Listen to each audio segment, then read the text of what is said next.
this, the washer method.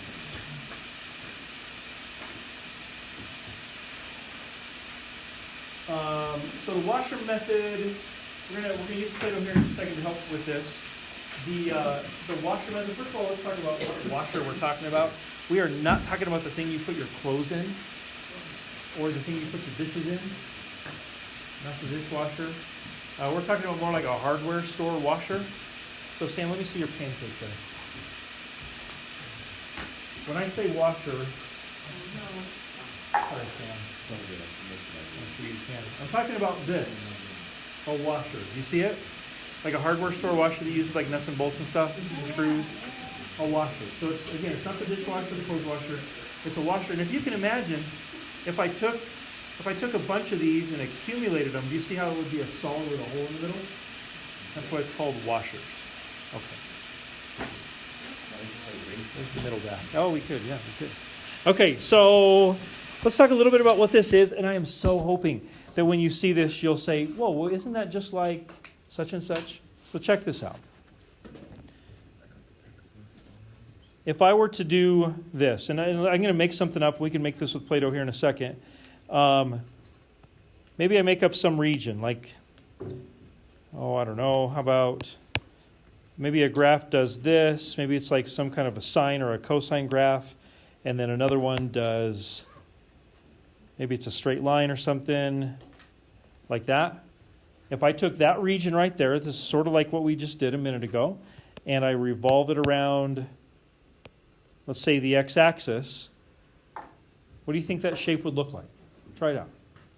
What do you think that shape would look like? If I took this region, I'm going to highlight it in green. If I rotated that around the x-axis, what do y'all think it would look like? Yeah, try to make it with Play-Doh.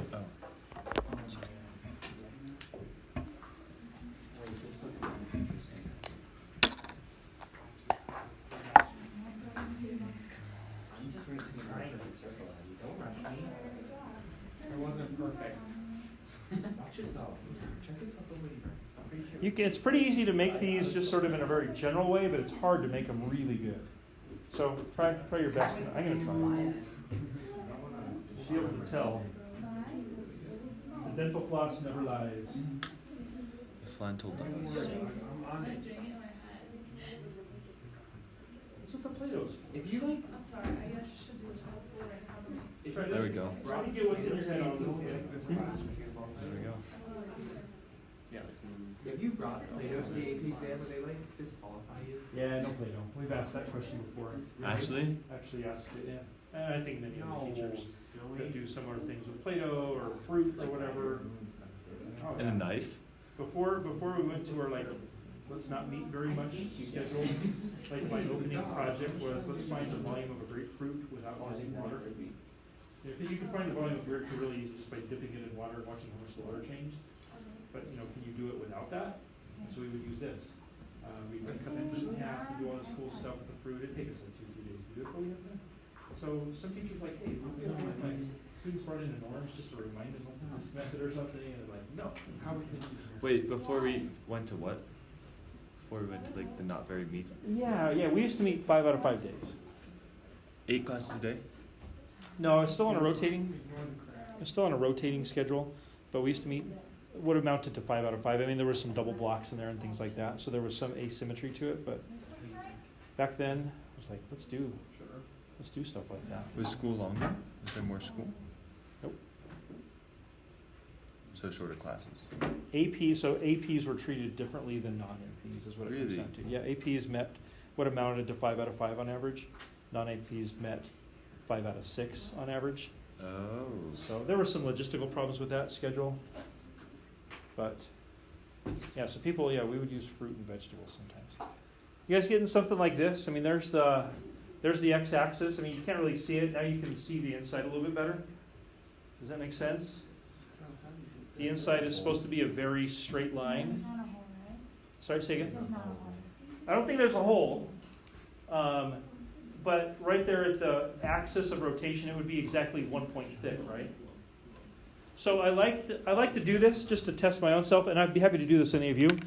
I should be able to take the dental floss and cut this thing in half and I should be able to see that green region represented with my solid, right?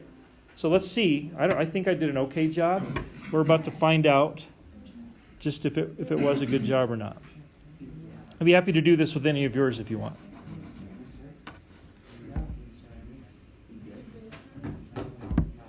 Okay, so here goes. Here's the big reveal. Does that look like, can you see it? Yeah. Does that look like the region okay? I think it's all right. I tried to make the inside, it should be like this, I guess. I tried to make the inside very straight line-ish. Does that make sense? Because that inner blue radius, that inner blue function is a straight line, right? So if this was curved, that'd be inaccurate, wouldn't it? This should be a straight line, and I tried. It's not perfect. Pretty good. I tried. The outside is certainly curvier than the inside. Probably got messed up some when you cut it too. It did get a little distorted, but it wasn't perfect to begin with. But I have faith. anybody think they have a good one too? I could come by and cut yours in half and see if it. You might look at it and be like, no, it's terrible. But some of you might look at it and say, I think mine's really good. Anybody? I can remake it. Yeah, you can have mine. Gretchen's making art project. This is always the. Find out. In my mouth.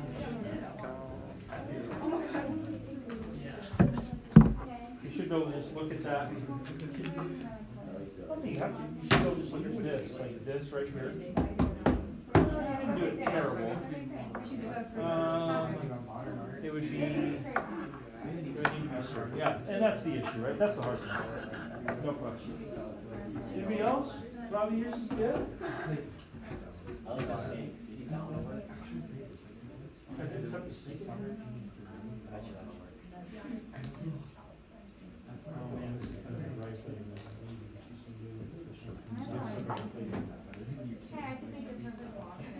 I think it's decent. It's very skinny, right?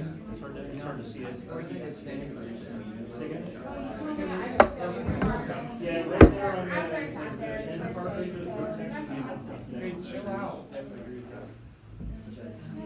Okay, so now that you've had a chance to try to visualize this a little bit, can you see how, this is the big takeaway from the whole Play-Doh thing, can you see how this shape, although it does not have a hole, it would hold water? Doesn't have a hole, but yes, it would definitely hold water. So if it would hold water, we have to use the washer method. Make sense? It's constructed of washers. So how do we do this? So please take a minute and put your Play-Doh away. Let's do a little bit of work with math. Then we'll do another problem, and then we'll get the Play-Doh back out. Yes. So the Play-Doh gets to come out, and then it gets put away. And then it gets to come out. It just doesn't get to be out the whole time. Could you pass me the... Yep. All right, so check this out. Your notes, please. Go ahead and put that away. I've given you the formula here, but I think that there's a lot to be gleaned from it as opposed to just, it's a formula, I better memorize it. I think there's a little bit to understand that would probably help you memorize it. So it's pi integral from a to b of big R squared minus little r squared. And let's define what the big R and the little r are. So I think there's a couple ways to do that. So you could define the big R as the big radius. That would be accurate. I think we could do a little bit more with that, but that'd be accurate. It's the big radius. So, let me switch colors just so this will maybe make a little more sense. I'll go with this. So big R is big radius. I would say, and you can help me with this, I'd say the big radius would be the distance from the axis of rotation to which function in my drawing? The red one. Yeah. So from right here to right there, that would be my big radius. Another way to think about it would be distance from axis of rotation to the outside function, or the outside graph, if you will. Distance from the axis of rotation to the outside of the graph, like the outer edge of the solid. It's the bigger radius. Then, what would you guys guess the little r is?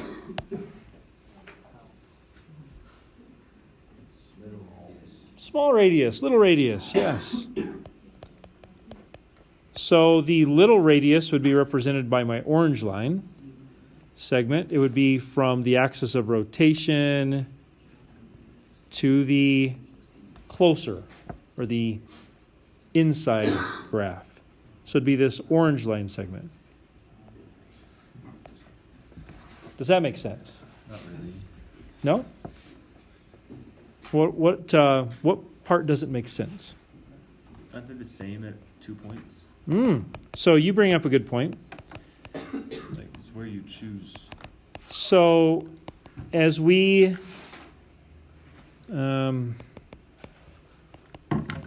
work on this to find the volume, would you guys agree with Sam that there are going to be places where the inner radius and the outer radius are the same? How many points? 2.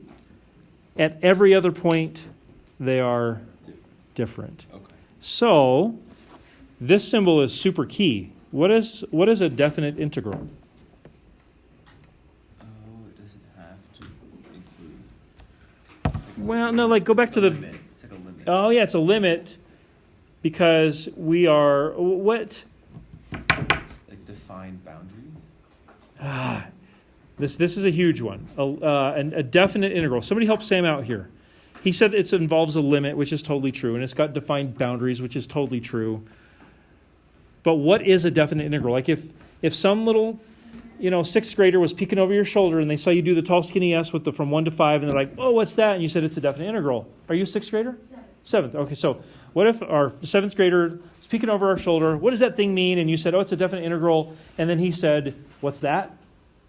Maybe. What's a definite integral? What would you even say? Say again? Is it the amount? It will help us find the amount of change. It's the area. Area underneath the curve between. Yeah, but how is it that you find the area between a curvy thing and maybe another curvy thing or the x-axis? Like, how do you do that, right? Because Total area. it may or may not be total area. What's that? No. I mean, it sometimes involves an antiderivative. I agree. Many rectangles. How many? Infinite number. Okay. So a definite integral is an infinite summation of infinitely skinny things like rectangles, right? Say again, Kayvon? Okay. So to go back to Sam's thought, he kind of objected and said, wait a minute, I don't get it because at 2 points, the little radius and the big radius are the same, but at every other point they're different. And so what do I need to do here? Well, I need to find lots of radii. I need to find, this one and this one and this one and this one and this one, and I'm not even getting them all, am I? There's lots of them. So many of all these little radii, they're all over the place. How could I possibly capture all of them? A definite integral, right? So I'm going to add up all of them, and true, 2 of them, big R squared minus little r squared is going to be 0. Okay. But at all the other ones, not. Okay. Does that make sense? Mm-hmm. Okay. Other questions on how/why this works? Okay, so then let's do this. You agree with me, based on the Plato, that this would hold water, right? Yeah. What is creating that feature? What is making the solid so that it actually can hold water? Dearth of holes. Okay, so yeah, there's no holes. So that's what keeps the water from leaking out the bottom. But what enables us to actually pour water into something? Has a shape that can hold it. Yeah, but what is the analytical, what is the algebraic characteristic of this that creates the opportunity where you actually pour water into it? Spoon. The algebraic characteristic. Subtraction? Subtraction of what? Yeah. So this right here, let me rewrite this. This might help you see this a little bit better. I could easily rewrite this like so. Check this out. I could say pi integral from a to b of big R squared dx minus pi integral from a to b of little r squared dx. Remember how you can split up integrals into two separate integrals if you got a sum or a difference in there? So would you agree with me, hopefully, that this right here, this would create a totally solid shape? Yeah. This subtracts a chunk right out of the middle of that totally solid shape, creating either a hole or a concavity where you could actually pour water, depending on how it's configured. Does that make sense? That's all this is. So if you wanted to do this with two different integrals, that's fine. Can you also see how this is simply the disk method minus a smaller disk method? That's all it is. And I guess I could make it even more emphasized. A large disk method minus a small disk method. That's all this is. And again, my goal with telling you all this is so that you can see the reasoning behind it and understand it versus, dude, there's this formula I memorized and it always seems to work, but I don't have a clue what's happening. I'm hoping that you're starting to get a sense of what's happening. Let me give you one other thought. Sam's pancake earlier. Will you make it again real quick? Sam's pancake earlier. Just make it really, really fast. It's got to be nice, though. That's good enough right there. That's good enough. So this right here, guys, totally solid shape. Totally solid shape. This would simply be pi integral r squared dx, right? This would give him a totally solid shape. I'm going to take this. This is me punching the middle out of it, right? So this is pi r squared. This is pi r squared minus r squared. Mm-hmm. I just took out the middle pi r squared. Does that make sense as well? Okay. Hence the washers, right? Okay. I just see, I don't know, we're talking about pies. I see a pancake and a donut. Yeah. Where's the cherry pie? You promised pie. Plus pie. Okay. So, final question before we do an example here. The question is this. You got two methods in front of you. There's the disk method, and there's the washer method. How do I know when to use what? Yeah, the question of could it hold water / has a hole, or is it totally solid? If you could answer that question, you know exactly which method to use. Technically, we're always using the disk method, but if the little radius is 0, you get totally solid, right? Totally solid. Okay, perfect.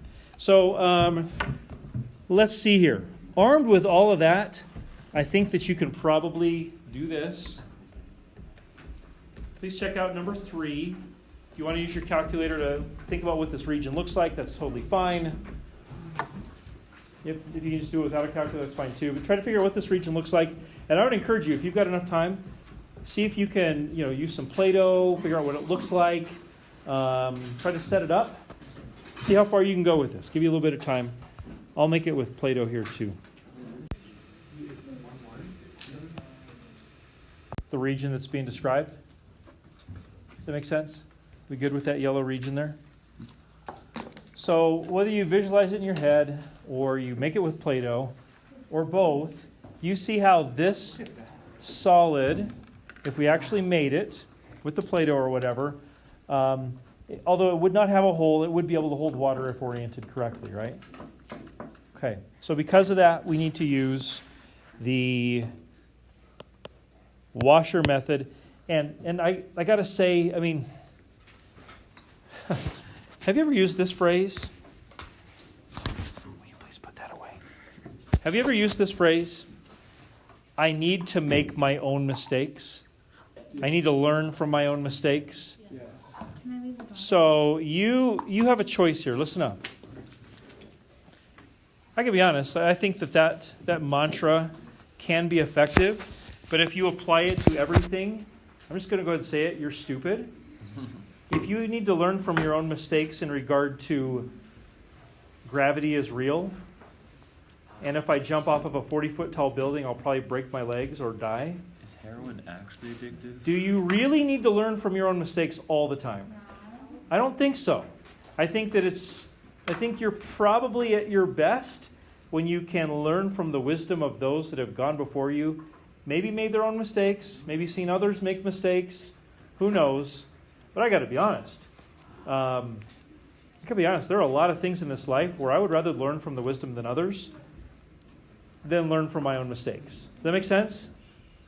Listen, so what I'm about to pass on to you is one of those things where I have seen well-meaning, hardworking, intelligent, you name it, whatever, students that get a little wrapped up. Maybe they make some wrong connections or something, and they end up just butchering the washer method horribly because they didn't do what I'm about to show you. Okay? What I'm about to show you will fix everything. And I make a bold statement, right? Like when I say that, it'll fix everything in regard to the washer method as far as your setup goes. You still might mess up the radii a little bit, but everything else will be perfect. Okay? So check this out. As soon as I look at this shape and I visualize it, I'm like, oh, that thing would have a hole, or that thing would hold water. I'm going to say it's the washer method, and I will immediately, I will not wait, hesitate, or anything like that. I will immediately write this. Pi integral big parentheses squared minus little parentheses squared. I immediately write that. Okay, why? Why would I do this? I know that the washer method, because I've decided it's going to be washers, right? I know that the washer method is pi integral of big R squared minus little r squared. It is going to have two distinctively different radii. Not one, it's going to have two. So if you set it up like this, and as long as you can get the right radius plugged in the right spot, you should be in good shape. So this is an example of you can learn from your own mistakes. And if you choose to do that, whatever, you'll be disappointed with a grade or two down the road, and you'll learn from your mistakes. Or you could learn from the mistakes of many others that have gone before you that have maybe weren't quite paying attention or disregarded or whatever, and they made like the very mistake that this idea was supposed to help them navigate past. Anyways, questions so far? Okay, so if you were to plug an equation into Math 9, would you square, say you have y1, y2, would you square those, or would you square them when you plug it into Math 9? It depends how you want to set it up. I would probably set up, if I was going to graph it to try to see the region, I would probably just have the y1 as one of the functions, y2 as the other function. So I'd go y1 squared minus y2 squared. Yes. Okay. Individually squared, not quantity. Makes sense. And that's the thing that I'm trying to help you avoid here. Great. Yeah. Okay, so let's see here. Let's see if you remember this. I think I said this yesterday.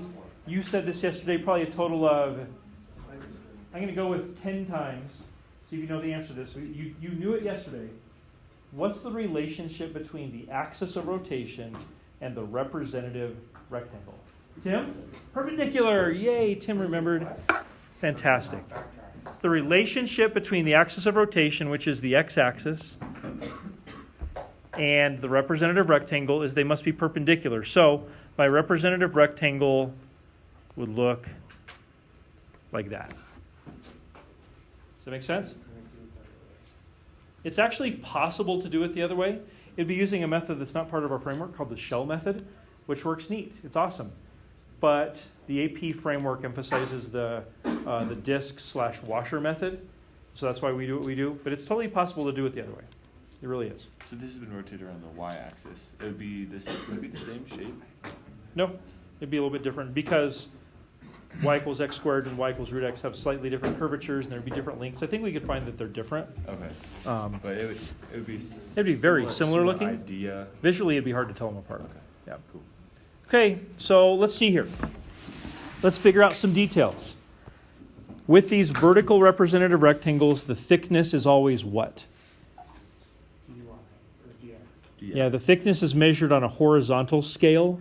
And so I would say that this is a dx representative rectangle. So I filled in another detail on my integrand, right? It's pi big parentheses, integral big parentheses squared minus little parentheses squared dx.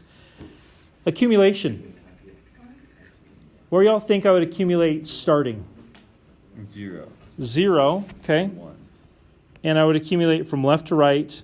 Out here, you think that's x equals 1? It's 1, 1. And this is 0? It has to be 1, 1, doesn't it? Square root of 1 is 1, 1 squared is 1. I agree.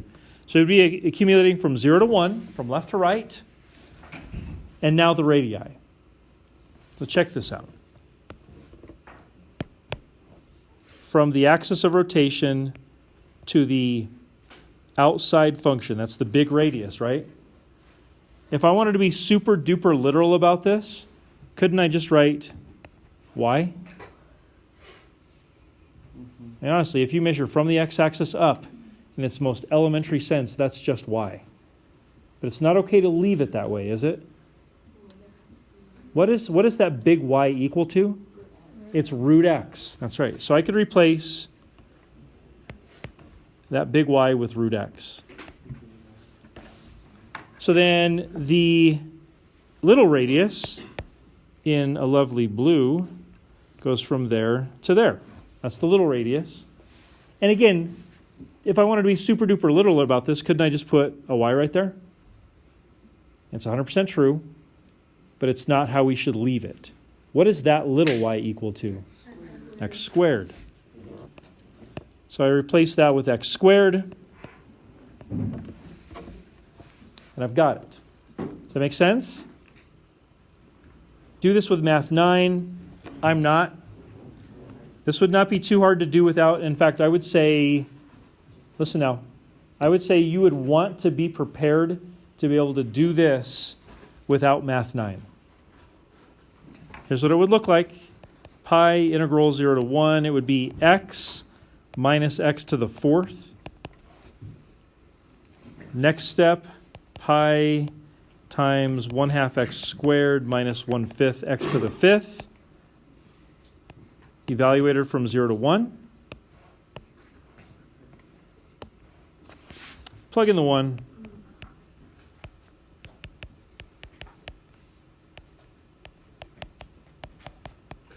You plug in the 0, and what's the lovely thing about the plugging in of the 0? You just get 0. Okay, so it ends up being pi times 1/2 minus 1/5. So it'd be 5/10 minus 2/10. So I'm coming up with 3/10 pi. So, yeah, and that would be roughly 0.9, wouldn't it, right? Because 3 times pi would be like 0.9 something or other. Or it would be 9 something or other divided by 10 would be 0.9 something. You guys said 0.986 or whatever? 0.942. Okay, that makes sense. Makes sense. So you might look at, the other class is the same way. Some of you guys are like, Math 9 is the coolest. It makes it so much easier. And I get it. I totally agree. But you got to admit, if somebody was pretty fast, they would be almost as fast as you would be putting it into Math 9. They'd be doing it with no calculator. This would not be that bad. If it's got the inverse cosine of y in there like we had yesterday, we're not going there. Okay? So, especially inverse cosine of y squared, even tougher. So I want to leave you with this. This will be an excellent preview of what we're going to do tomorrow. So if you would, please, just watch, and we might do a little bit of Play-Doh with this. So think about this very carefully. I'm just going to erase everything, but I don't want to erase my region. What do you all think would happen?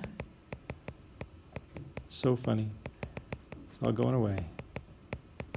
What do you think would happen if we started off with that exact same region, and let's say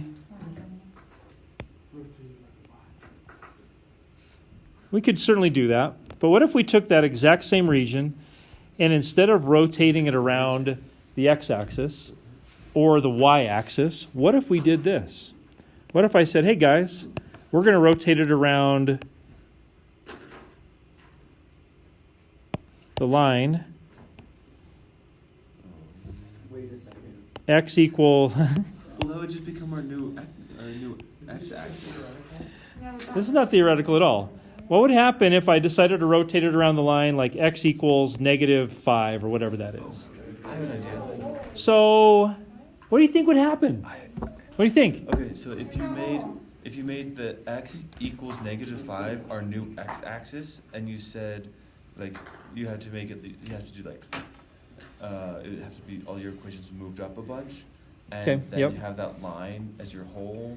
So people certainly do that, and I've seen people do that. It can be navigated for sure. I think there's going to be an easier way to do that mechanically, Thank goodness. but I think the concept you're talking about is true.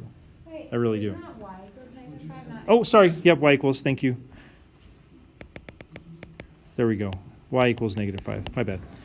Okay, so Addie said it a second ago. She said the resulting solid would have a hole, obviously. Do you see all this empty space in between?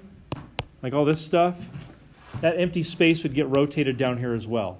So you'd have a big empty hole right in the middle of this. So, if you did have something like this, isn't it pretty clear that you'd be using washers? Right? Does this thing have a hole? You'd stop right there and say, yeah, you'd be using washers. So we call this right here a displaced axis of rotation, aka it's not the x-axis, it's not the y-axis, it's been displaced off of those. And so we'll be talking about what those things look like and how to handle them tomorrow. Big hint, it's the same thing we did today, just a little bit of an extra deal with the radii. So it's not too big of a leap. So anyways, thank you guys, great job. Please make sure the Play-Doh jars are capped. Please don't leave them open. You guys are welcome to go have a great rest of your day.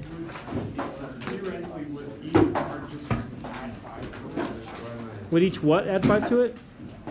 Add 5 to the radius. Each radius would have added 5. Yeah. So the 5 is going to play into the radii. Essentially, yeah. So there'll be 5 bigger, right? Because it's 5 further away. Yeah, it's still going to be the washer method. Yep. We'll still do the... That's it. Or subtract 5, and does it really matter? There'll be some little details we got to work through, but you have the basic idea. It's good.